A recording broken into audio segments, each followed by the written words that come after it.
தீர்க்கதரிசி சொல்லும் பொழுது அருமையாக சொல்லுகிறார். ஏசாயா 43:21 எடுத்து வாசித்து பார்க்கும் பொழுது, இந்த ஜனத்தை நான் எனக்கென்று ஏற்படுத்தினேன், வீட்டில் நன்றாக மட்டன் பிரியாணி சாப்பிட்டு விட்டு தூங்கி கொண்டே இருப்பார்கள்.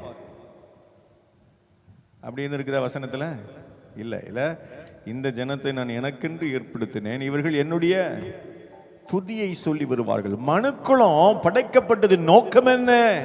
அவரை துதிப்பதற்கு. ஹல்லேலூயா, சத்தமாய் ஹல்லேலூயா, ஆமென். அதை உணர்த்தும் மனமாக அமைந்த நல்ல ஒரு பழைய பாடல் பாட கேட்போமா?